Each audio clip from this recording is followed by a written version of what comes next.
Hello everyone, welcome to the fourth session of the chapter Solutions. In the previous class, we have seen about the mole concept and the different formulae to calculate the number of moles. Today in this session, we are going to discuss the most important part of the chapter, which is concentration terms. So in this chapter, we'll be discussing around 5 concentration terms which are very important for you to understand the next part of the chapter.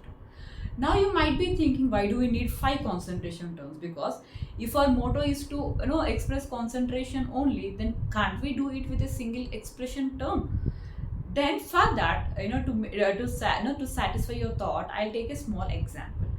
For example, if I say Ranbir Kapoor is 6 feet, this is one way of representing his height or expressing his height. I can also say Ranbir Kapoor is 72 inches.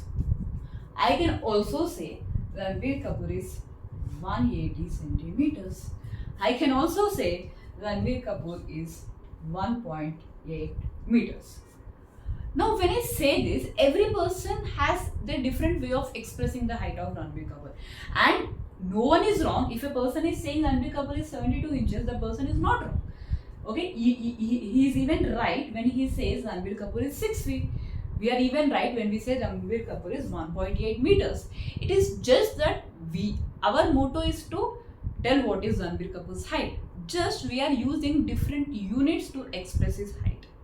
So in the same way, when we come to chemistry, when we talk about a solution, we use different terms to express the concentration of the solution. And a very important point you need to understand, all these concentration terms are interconvertible. As you people know, all these units of length are interconvertible with each other. In the same way, in chemistry, all the concentration terms are interconvertible with each other. Before understanding about the interconvertibility of the concentration terms, we need to first understand what is concentration and what are the different concentration terms we have and their significance in understanding the concentration of the solution. Okay, when we move forward, okay, let me give you a simple example. I have a glass with me. In this glass, I have water. Okay, to this water I have added sugar. Okay, so this has become my sugar solution. Okay, now when I ask you, okay, explain me about the sugar solution. What is there in the sugar solution? Explain me how much sugar is there, how much water is there. What do you generally do? What do you say? Okay, for example, I say some grams of sugar in 500 ml water. Okay, I can say in this way, some grams of sugar I have added in 500 ml of water. Okay, I can also say some grams of sugar in 1 liter water. Okay, if you observe the difference, in the first case I am trying to express the concentration in grams per ml. In the second case, if you try to observe, I am trying to express the concentration in gram per liter. Now, if I know the concentration in gram per ml, it is very easy for me to convert it into grams per liter. For example, to make it in a very simple way, if I say 50 grams of sugar is there in 500 ml of water. If I say 50 grams of sugar is there in 500 ml of water, then how many grams of sugar will be there in 1 liter of water? It is very simple for me to get the answer. If 500 ml of water has 50 grams, then 1 liter has 100 grams. Because you people are already aware that 1 liter water means 1000 ml. So when I told you 50 grams of sugar in 500 ml of water, then obviously how many grams of sugar will be there in 1 liter of water? 100 grams. In this way, if I talk about one concentration term here, if I say 50 gram per 500 ml, if I am expressing it in gram per ml, it is very easy for you to convert it into other concentration term, grams per liter. So depending on what is needed for me at that particular point of time, I will try to use that concentration term. Only thing you need to be smart is you need to just interconvert the concentration terms, because in the question, in the data, they will give you in one concentration term. Might be when you are calculating and trying to find the answer, you need it in a different concentration term. So you should be always smart enough to convert one concentration term into other concentration term. Okay, so this is a very simpler way of understanding the interconversion. Let's go in terms of molarity, molality and all that, which are the major concentration terms we have in our syllabus. Let's first discuss our first concentration term, which is the molarity. Before even going to molarity, let us first understand what exactly is concentration. Okay, what exactly is concentration of solution? Now let's define concentration. It is the amount of solute. It is the amount of solute dissolved in particular amount of solvent. How do you define concentration? It is the amount of solute dissolved in particular amount of solvent. You people know every solution definitely will have the component solute and solvent. How much amount of solute is dissolved in a particular amount of solvent, we call it as concentration. And what are the different concentration terms we are going to discuss in this chapter? The first concentration term we are going to discuss will be the molarity. Next we will be discussing molality. Then we will discuss mole fraction. Then it is percentage composition. And last but not least, we have ppm and ppb, parts per million and parts per billion. So we are trying to understand the concentration of solutions with respect to 5 concentration terms: molarity, molality, mole fraction, percentage composition, parts per million and parts per billion. As such, every concentration term is very important, but when you go forward in chemistry, or when you go across all the chapters in chemistry, the most vigorously used concentration term is molarity. Let's try to understand molarity in very much detail, okay, because molarity as such involves effect of dilution and molarity and mixing. There are 2 subtopics under molarity. So first let us see what is molarity, what is the expression of molarity, then we will see 1 or 2 numericals on molarity, and then we'll go in detail of the effects of dilution and effects of mixing. Okay, so let's first start with a very important concentration term, which is our molarity. Molarity. How do you define molarity? Number of moles of solute, number of moles of solute present in 1 liter of solution. What does molarity tell us about? Molarity tells us about the number of moles of solute present in 1 liter of solution. Okay, how to make it more easy? Now see here. For example, if I take 3 molar NaOH solution. If someone says, if okay, there is a solution in front of you in the lab, and you ask the other person who is already there in the lab, okay, what is the concentration of this solution? And if they say the concentration of this particular solution in front of you is 3 molar NaOH, then what should you understand from it? You should understand that 3 moles of NaOH present in 1 liter of solution. This should be your understanding. When someone says 3 molar NaOH, what should you understand? 3 moles of NaOH present in 1 liter of solution. One more example. If they say 1 molar HCl solution, I think you people understood how to define 1 molar HCl solution now. 1 mole of HCl present in 1 liter of solution. Clear? When someone talks about molarity, 3 molar NaOH solution, 1 molar HCl solution, or it might be anything, 2.5 molar H2SO4 solution, then what you should understand? those many moles present in 1 liter of solution. If I say 2.5 molar H2SO4 solution, what does it indicate? 2.5 moles of sulfuric acid present in 1 liter of solution. So this is how you should understand the term molarity, the number of moles of solute present in 1 liter of solution.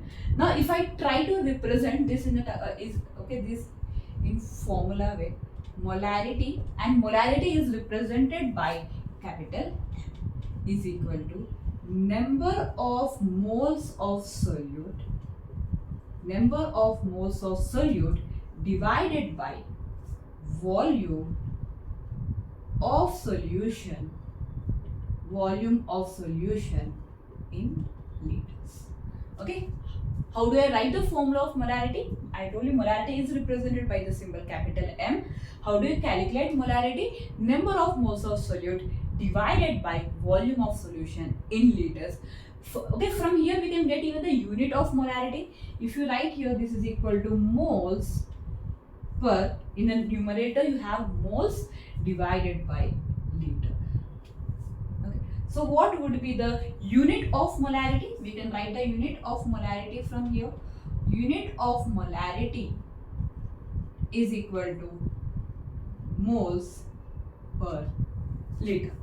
Okay, unit for molarity is equal to moles per liter. So molarity is the number of moles of solute present in 1 liter of solution, and the unit of molarity is moles per liter. Now if you think that I can use directly this formula everywhere, then it is not possible. See, it depends on the question you get in the exam.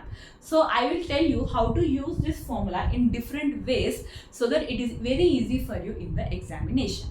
Let's convert this formula into different ways so that it becomes easy for you in the exam. By looking at the question, you can easily understand which of the following formulae I should use there so that I can get a perfect answer. So this is the formula of molarity. Now how to write this formula in different ways? Okay, the main formula and the basic formula is molarity is equal to number of moles of solute divided by volume of solution in liters. Okay, or you can just simply write it as molarity is equal to number of moles of solute divided by volume of solution in liters. Now, it is not always compulsory that in the question you will be given the number of moles of the solute. They might give the weight of the solute and you should be able to calculate the number of moles of the solute. In the previous session, I told you how to convert weight into moles. So just you need to apply this.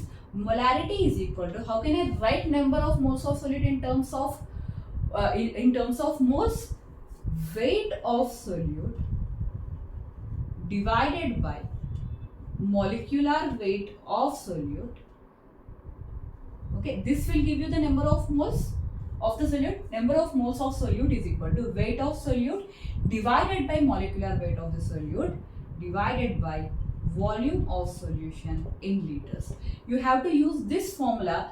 Then directly moles are not given in the question, but he has given you weight of the solute. Now will they give you molecular weight of the solute? Then might be no, might be yes. Okay, for example, if in the question the solute is NaOH, then you are expected to know the molecular mass of NaOH, because as a grade 12 child, you are expected to know the atomic weight of sodium, atomic weight of oxygen, and atomic weight of hydrogen. Then when you add all of them, you can get the molecular weight of NaOH. So don't expect that molecular weight of the solute will be given in the question. So you should be prepared with the molecular weight of the solute. That is the reason I told you should be knowing the atomic weight of first 30 elements in the periodic table. So this is one formula of molarity. This formula you will use when number of moles of solute is not directly given in the question, but instead weight is given. Just convert weight of the solute into moles of the solute by using this formula. Okay, this is also fine. What if the volume is not given in liter, but if the volume is given in ml? Then it is very simple. How to do it?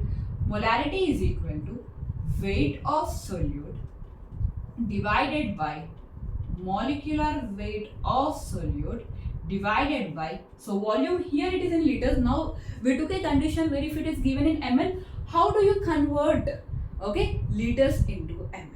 Okay, or how here, okay, the question it will be given in the ml, then you have to convert it in the liters, because ultimately we want the volume in liters. So in the question, if the volume is given in ml, you need to convert the volume into liters, because ultimately the answer should be in moles per liter. So if the volume is given, also I'll write the condition here.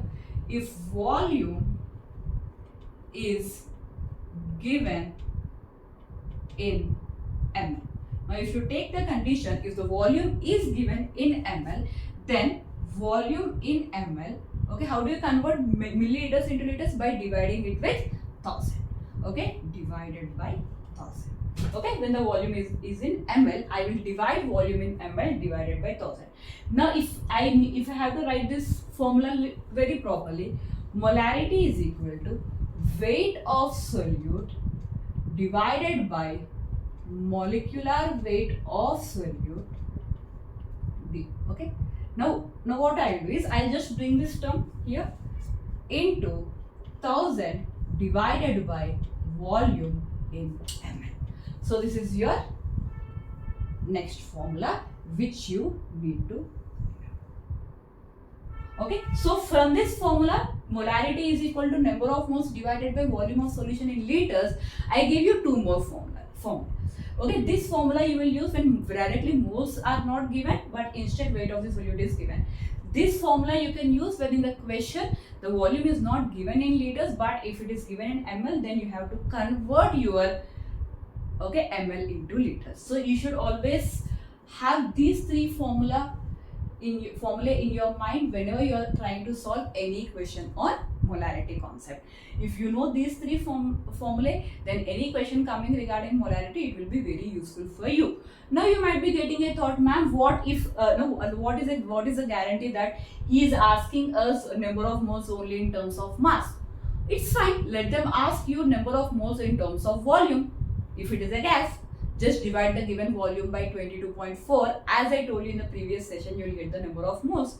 What if he has given number of moles? You need to if he has given number of particles, just convert the number of particles into number of moles by dividing it with Avogadro's number. So you have to use all the three methods I taught you in the previous session of converting weight into moles, of converting number of particles into moles, and of converting given volume into number of moles. If you keep those three methods in your mind, then the numerator part will never be a problem. He might give directly number of moles, it's well and good.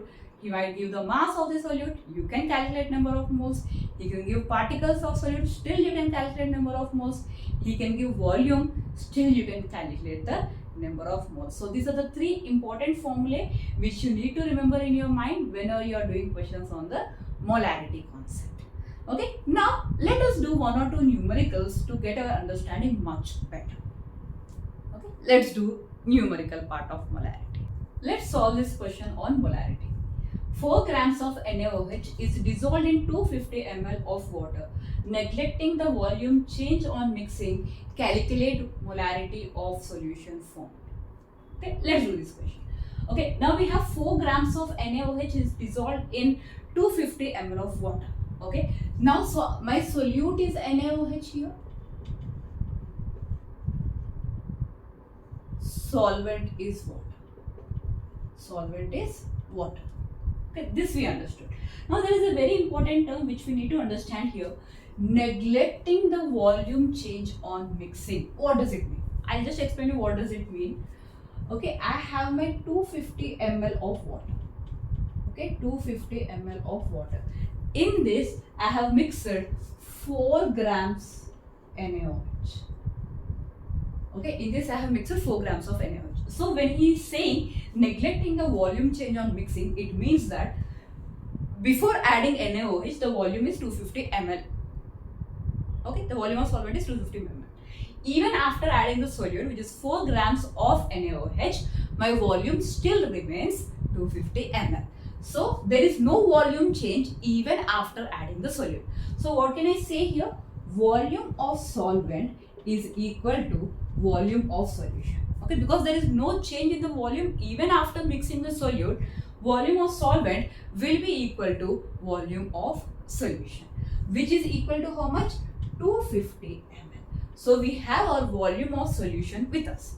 We need to calculate molarity of the solution formed. So molarity is equal to number of moles of solute divided by volume of solution in liters. Let us see what data we have and what do we need to find out. We don't have the number of moles of solute, so first let us find the number of moles of solute. Do we have the volume of solution in liters? We don't have it in liters, we have it in ml. So can I do quickly a thing here? I told you directly this formula I can't use most of the times because they don't directly give us the number of moles and the volume. So which formula can I use? Because my volume is given in ml and number of moles not directly given, I have to calculate because mass is given. So I will use the formula of moles in terms of mass. So weight of solute, okay, so here what is the solute? Weight of NaOH divided by molecular mass of NaOH, as the volume is given in ml, 1000 divided by volume in ml. Okay, so I can directly substitute everything here and get my answer. Yes, I can do it. Okay, so this will be equal to, why am I using this formula? Hope it is clear for you, because the volume is given in ml and the number of moles are not directly given, but the mass of NaOH is given to me. What is the given mass of NaOH for me? 4 grams divided by molecular mass of NaOH. I told you should know the molecular mass of the basic compounds. If it is for NaOH, let us find out.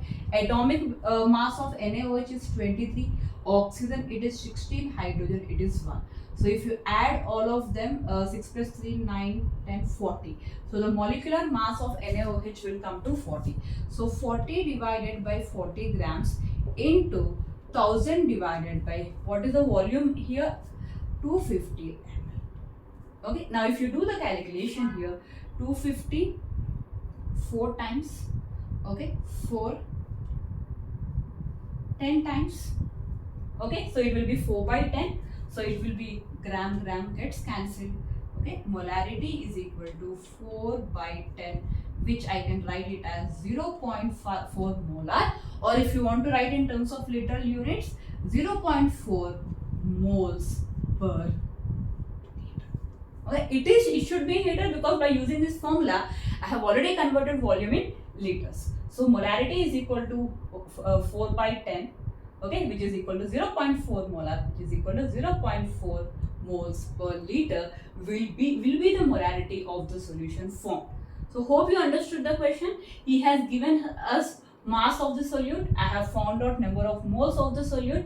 He has given volume in ml, so I have used this formula so that I get my answer in moles per liter. So this is how you usually solve the questions based on molarity. Don't always expect that moles will be directly given and the volume will be directly given in liters. Okay, you have to do little adjustments to do the calculation, but once you understand how to do that, molarity questions will be very easy. Okay, so this was a very important numerical for the concept molarity. I will teach you one more very important numerical on molarity, which is what is the molarity of pure water. Pure water is not a solution, ma'am. Then why are you talking about molarity of pure water? Will the molarity of pure water change depending upon the amount of pure water I am taking? Why should I even know the molarity of pure water? You might be having many questions in your mind. I will clear all the doubts with the next video, where I will be teaching you how to calculate the molarity of pure water and why is the molarity of pure water always same. Okay, we will do that in the next video. Our next video is going to be a very short video of how to calculate the molarity of pure water. So see you next in that video.